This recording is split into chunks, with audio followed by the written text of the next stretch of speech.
नमस्कार, मैं जितेंद्र जैन और आप देख रहे हैं खबर समय जगत। आई नजर डालते हैं आज की कुछ ताजा तरीन खबरों पर। दतिया मणिखेड़ा डैम का पानी सिंचाई विभाग के अधिकारियों की मानवीय भूल के चलते लोगों की जान का दुश्मन बन गया था। समय रहते धीरे धीरे डैम से पानी छोड़ना था, जिससे बाढ़ के हालात नहीं बनते और अरबों रुपए का नुकसान होने से बच जाता। सेवड़ा विधायक घनश्याम सिंह ने आरोप लगाते हुए कहा कि बाढ़ से जिले के 3 नहीं बल्कि 4 पुल टूटे हैं। लांच रतनगढ़ सेवड़ा के बाद चौथा पुल धूमेश्वर के पास है, जो दतिया जिले में आता है। मानवीय लापरवाही से सैकड़ों परिवार बेघर हो चुके हैं। प्रशासन बाढ़ पीड़ितों के पास राहत सामग्री नहीं पहुंचा पा रहा। विधायक सिंह ने लापरवाही करने वालों की उच्च स्तरीय जांच कराकर दोषियों पर कार्यवाही करने की मांग की है। बाढ़ से जिन लोगों की पशुधन का नुकसान हुआ, जिन लोगों के अनाज एवं अन्य सामान नष्ट हो चुका है, उनको पूरा मुआवजा दिया जाए व नदी किनारे बसे लोगों को ऊंचाई वाले स्थानों पर बसाया जाए। बाढ़ प्रभावित किसानों को केसीसी कर्ज माफ किया जाए तथा ग्रामीणों के बिजली के बिल भी माफ किए जाएं। इस अवसर पर अशोक दांगी बगदा, नाहर सिंह यादव, पंजाब सिंह यादव, रामू गुर्जर, दीपेंद्र पुरोहित, नोमी सिंह, केपी यादव, रामलाल उत्साही, अमरीश वाल्मीकि, अशोक श्रीवास्तव, राजेश प्रताप सिंह आदि कांग्रेसी मौजूद रहे। आरोप है कि शिवपुरी जिले में मणिखेड़ा डैम से और अन्य डैमों से जिस तरह से अचानक बड़ी मात्रा में पानी छोड़ा गया, ये घोर लापरवाही है सिंचाई विभाग के अधिकारियों की और इसकी उच्च स्तरीय जांच होनी चाहिए। हम उच्च स्तरीय जांच की मांग करते हैं। इतनी तेजी से और इतने गेट खोलने की आवश्यकता नहीं थी। पानी बढ़ रहा था तेजी से, लेकिन जैसे जैसे फुल होने तक के आसपास तक जल स्तर आता, उससे पहले ही धीरे धीरे पानी छोड़ना शुरू करना चाहिए। धीरे धीरे गेट खोलने शुरू करने चाहिए थे। सिंचाई विभाग के अधिकारियों ने वो कहीं बांध पर निरीक्षण करने तो जाते ही नहीं थे।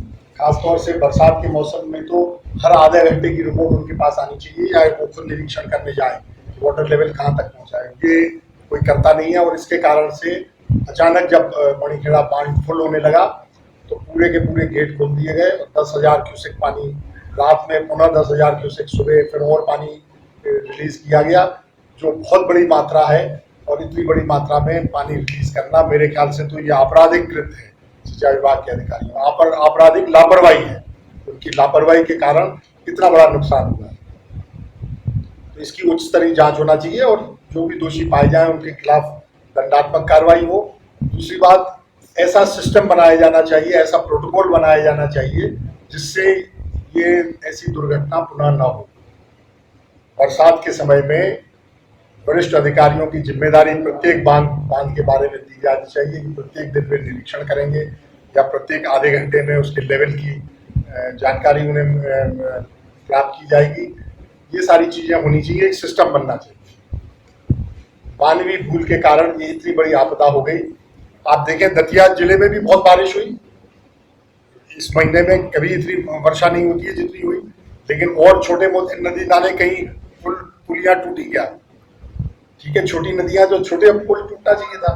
धीरपुरा की नदी है, उसको धीरपुरा वाला पुल तोड़ देना चाहिए था। अगर वास्तव में केवल बहुत ज्यादा बारिश अचानक होने के कारण हुआ, लेकिन ठीक है, सिंध नदी का जो कैचमेंट एरिया है, अशोकनगर जिला, गुना जिला, शिवपुरी जिला, वहाँ बहुत ज्यादा पानी बरसा और बांध में पानी बढ़ा, लेकिन ये मानवीय भूल भी है। एक बात तो ये है। दूसरा ये है कि बहुत बड़े स्तर पर नुकसान हुआ है। अकेले सिंध नदी में मेरी जानकारी में 6 बड़े पुल टूटे हैं, 6 हाई लेवल ब्रिज, छोटे मोटे नहीं, रपटे वगैरह नहीं, हाई लेवल ब्रिज 6 टूटे हैं।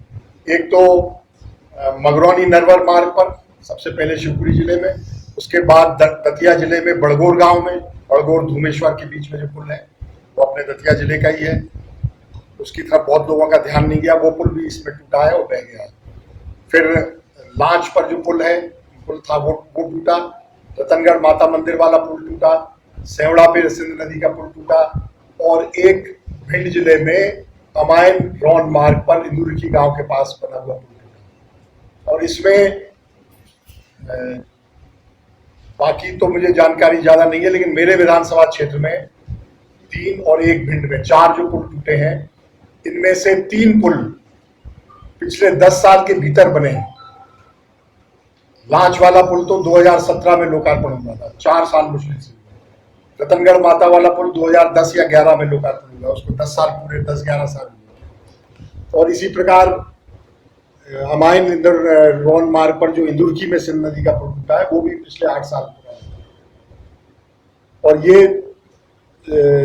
ये पुल जो है इनमें सहयोग की बात है कि सब भारतीय जनता पार्टी के शासनकाल के बने हुए हैं।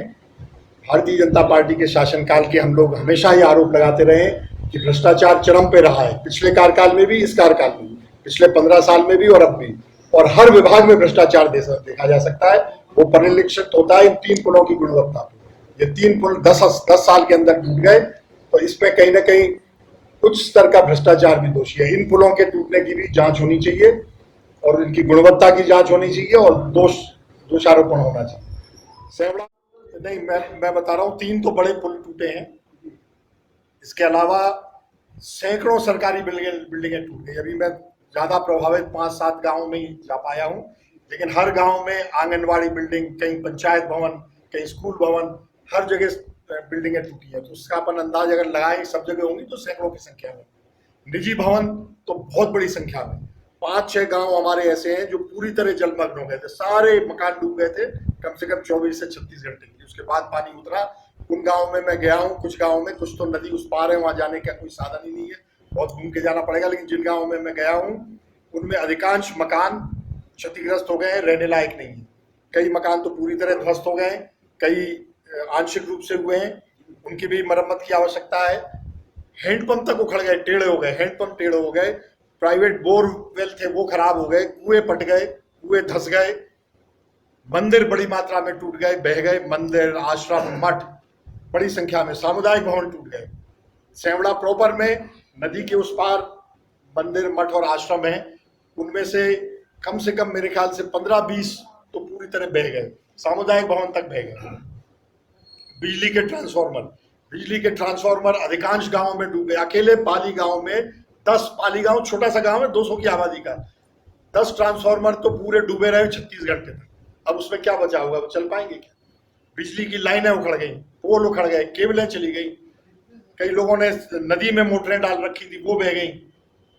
तो ये आकलन तो अरबों में है, ये करोड़ों में नहीं है, अरबों में, अकेले दतिया जिले में।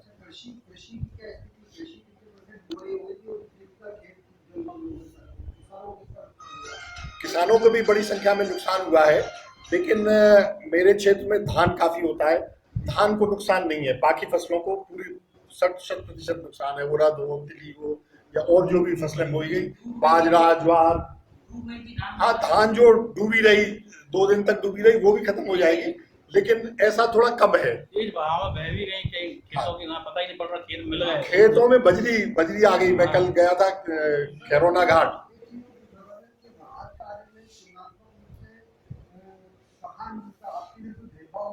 पूरी तरह भेदभाव हो रहा है। दतिया जिले में तो केवल दतिया विधानसभा पे जोर दिया जा रहा है, हमारे सेवड़ा में बिल्कुल जोर नहीं है प्रशासन का। ठीक है, की जा रही है, फॉर्मेलिटी की जा रही है, बाकी ज्यादा ध्यान नहीं दिया जा रहा है। देखिए, राहत शिविर के इंतजाम संतोषजनक तो नहीं कह सकता हूँ। ठीक है, इतनी बड़ी आपदा होती है तो शुरू में तो जो भी इंतजाम होता है वो किया जाता है। अधिकांश जगह सरकारी स्कूलों में, आंगनवाड़ी केंद्र या पंचायत भवन जहाँ बचे हुए वहाँ लोगों को रखा गया है। कुछ प्राइवेट मकानों में भी रखा गया है। रिश्तेदारों के यहाँ भी बहुत लोग चले गए। मेरे यहाँ तो बहुत, जब मैं पहुंचा था कई गाँव में तो ट्रैफिक जैम लगा था। बाहर से ट्रैक्टर, मेटाडोर, छोटा हाथी, लोगों ने अपने रिश्तेदारों को फोन किए थे, वो लेके आए थे और सामान लेके लोग चले गए। तो अपने राहत शिविरों में भी या राहत काम में भी ज्यादा मैनेजमेंट प्राइवेट आधार पर है। लोगों ने खुद कर लिया, रिश्तेदारों ने व्यवस्था कर दी, अड़ोसी पड़ोसी ने व्यवस्था कर दी, ठहराने के मामले में भी, शिफ्टिंग के मामले में भी, और खाने पीने की सामग्री। मैं ये नहीं कह रहा हूँ शासन ने कुछ नहीं किया। प्रशासन राशन क्या सामग्री, पूरी सब्जी, अचार पहुंचा रहा है, लेकिन वो कम मात्रा में पहुंचा रहा है। 2 दिन में 1 टाइम का खाना पहुंच जाता है, बाकी 3 टाइम का खाना तो अपने आप कर रहे हैं। स्वयंसेवी संस्थाएं कर रही हैं, कुछ राजनीतिक दलों के लोग भी कर रहे हैं, कुछ अड़ोसी पड़ोसी कर रहे हैं। सुनारी में जहाँ सबसे ज्यादा बड़ा राहत कैंप एक तरह से सुनारी में है, उसमें शासकीय बिल्डिंग नहीं है, प्राइवेट एक गुड़ फैक्ट्री है जो खाली हो गई थी, बहुत बड़ी फैक्ट्री है, उसमें लोगों को ठहराया गया है, वो प्राइवेट है। खाने पीने का इंतजाम भी अधिकांश प्राइवेट किया जा रहा है। वहाँ कभी कभार वो बता रहे थे प्रशासन का कोई आ जाता है, थोड़े से पूरी की पैकेट दे देता है। गांव में तो भोजन बांटा गया है, जी लोगों के द्वारा फेंका गया है, महिला बाल विकास भोजन बांट रहा है। हाँ हाँ, ये भी हुआ था, महिला बाल विकास विभाग द्वारा बांटा गया था, वो फेंका गया। मैं जब गया तब मुझे भी बताया गया। तो वही मैं बता रहा हूँ, वहाँ तो अधिकांश प्राइवेट एफर्ट से है। गांव के लोगों को मैं धन्यवाद दूंगा, वहाँ आसपास के 4-5 गांवों के प्रमुख लोग सब एकत्रित वहाँ बैठे हैं, 24 घंटे उनने ड्यूटियां लगा रखी हैं और भंडारा चल रहा है और उसमें योगदान भी चंदे से हो रहा है।